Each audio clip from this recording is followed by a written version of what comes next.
দিনটা হচ্ছে আত্মবলিদান দিবস, আত্মস্পন্দ দিবস, আত্মহনন দিবস। হনন ঠিক হবে না, বৃহত্তর আত্মবলিদান করেছে। আমরা সুষমার পরিবার শিশু কল্যাণমূলক সংস্থা, আমরা চেষ্টা করি ছেলের মধ্যে কাজ করার জন্য। শিশু সংগঠন নয়, আমরা শিশু নির্দিষ্ট কেউ নাই, কিন্তু শিশুদের নানান কাজ করি। কদিন আগে বললাম পাপের কর্মশালা, এখান থেকে স্কুল থেকে গিয়েছিল, মেয়ে এসেছিল কি আজকে? পাপের কর্মশালা করলাম, সেখানে স্কুলে প্রতিনিধি ছিল, তারা আনন্দ পেয়েছে ভালো। তো এরকমভাবে কিছু আমরা নজরুলি করেছি, রবীন্দ্রনাথ নিয়ে করেছি, রবীন্দ্র ত্রিবেদী নিয়ে করার ইচ্ছা আছে। এই ধরনের আমরা শিক্ষামূলক বা আনন্দ কিছু কিছু কর্মশালা করি। আর বিশেষ কয়েকটি দিন, আজকের দিন বিগত জন্মদিন 5ই মে, এবার 5ই মেতে অনুষ্ঠানে আমাদের নির্দিষ্ট স্কুলের বিশেষ ওখানে।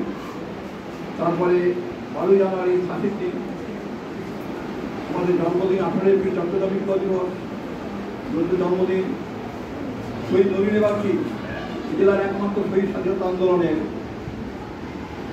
যার মূর্তি আছে লালদিঘি বনে, সেটা উদযাপন করি। আগামী দিনে যে 16ই অক্টোবর রবীন্দ্রনাথ রাখি বন্ধন করেছিলেন, আমরা সেদিন উদযাপন করি। এবার করবো লক্ষ্মী পুজো করেছে, এবার শ্রীপুর পাঠশালা ভোরে ওটা হবে 16ই অক্টোবর তারিখে। এই সম্প্রীতি রাখি বন্ধন রবীন্দ্রনাথ করেছিলেন, যেটা আসল রাখি বন্ধন বলে আমরা এখন মনে করি। মানুষের সমৃদ্ধ রক্ষা জাতির যে এটা সবচেয়ে প্রয়োজন, সেটা আমরা উদযাপন করি 16ই অক্টোবর তারিখে। এবারও হবে লক্ষ্মী পুজোর দিন শ্রীপুর পাঠশালা স্কুলের মনে দিন।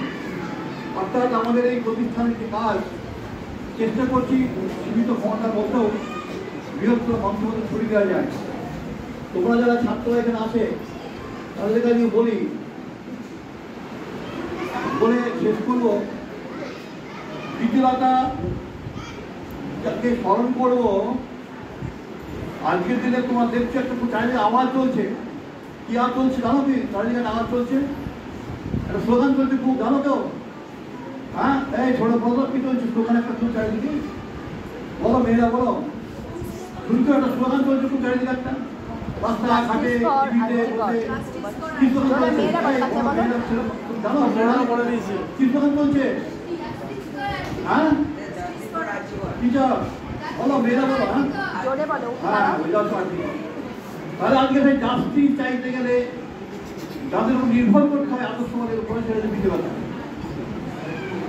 বিদ্যালয় মৃত্যু দিনে আজকে আমাদের সবচেয়ে বড় কথা, যে তার যে সাহস, তার যে দেশের জন্য বলিদান কি করে জানো তো? বয়স ছিল কত? 20 বছর।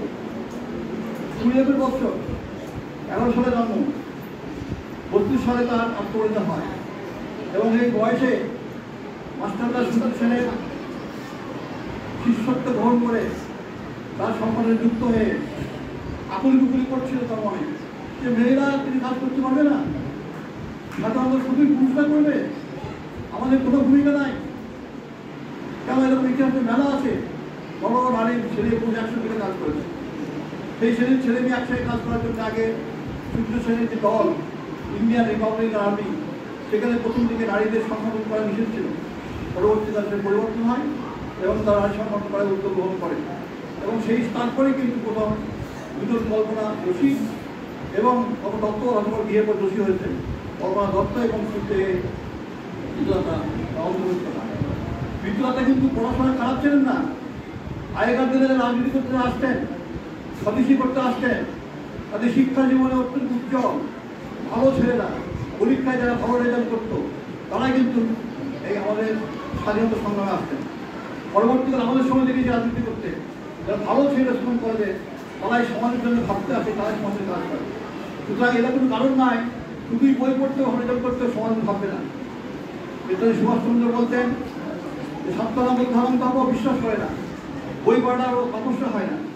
তাই আমি মনে করি আজকের দিনে শুধুমাত্র তার জন্য মাল্যদান করা নাই, শুধু গান গাওয়া নয়, শুধুমাত্র শ্রদ্ধা করা বলার জন্য নয়, জীবনে প্রয়োগ করতে হবে। তাদের ত্যাগ দীক্ষা, দেশের জন্য যে প্রাণ দিয়েছেন, সেই আদর্শবোধকে জীবনে প্রয়োগ করতে হবে, মনে রাখতে হবে। সেই জন্যে আজকের দিনে বিশেষ করে বিদ্যালয়দার আজকে নেতৃত্বে ওই জাস্টিস যে স্লোগানটা পরবর্তী শব্দটা উঠছে মনে মনে হচ্ছে আজকে বিদ্যালয়দাকে একই সামনে হচ্ছে আজকের দিনে প্রয়োজন। অর্থাৎ যে অবিচার তার বিরুদ্ধে লড়তে হবে, যে অবিচার সমাবেত হতে হবে, যে অবিচার প্রতিকার করার জন্য লড়তে হবে, তবেই কিন্তু বিদ্যালয় জন্মদিন বা জন্মদিন বা স্বাক্ষর থাকতে হবে। আমি বেশি কিছু বলবো না, এইটুকু বলে শেষ করে যাই। আমরা সুন্দর পরিবার ছাত্র ছাত্রীদের ভাবি তাদের নিয়ে পরিকল্পনা করার চেষ্টা করি। আমাদের শিশু বইমেলা হবে এবার 14 ডিসেম্বর বিশ্বনাথ কলেজ স্কুলে। তোমার সবাই বলবো, অনুরোধ করবো যাওয়ার জন্যে। শিশু মেলা শুরু করে নিজস্ব বইমেলা, এটা ভারতবর্ষের প্রথম, সারা ভারতের মধ্যে প্রথম শিশু বইমেলায় আমরা শুরু করেছি। এবার 32তম শিশু বইমেলা হবে। আমি তোমার সবাইকে আমন্ত্রণ করাই, একদিকে বিদ্যুমণি মাস্টারমশাই, একদিকে ছেলেকে সবাইকে আমন্ত্রণ করি। 14 ডিসেম্বর থেকে শুরু হবে বিশ্বনাথ কলেজ স্কুলে। আমি ইতিহাস সম্পর্কে আরও বলার সুযোগ সময় আছে, সেই জীবনীটা বলার অত নিরাম না। আমি শুধু এইটুকু বললাম, আজকের দিনের ক্ষেত্রে ইতিহাসের মতো শহীদদের বেশি বেশি স্মরণ করা দরকার। আজকের সমাজের প্রয়োজনে প্রতিবাদী হওয়ার জন্যে, দেশের কথা হওয়ার জন্যে, সমাজ কিছু দেওয়ার জন্যে, এটি আজকে আজকের দিনের মূল স্লোগান। শুধুমাত্র মানবদান করলাম, তার জন্মদিন করলাম, মুখস্থ করলাম, এটা বড় কথা নয়। আজকে মনীষীকে কেন পালন করবো, কেন নতুন করবো, কেন রবীন্দ্রনাথ করবো, কেন রবীন্দ্রনাথ করবো, বলবো তাদের জীবনাদর্শকে জীবনে প্রয়োগ করার জন্য।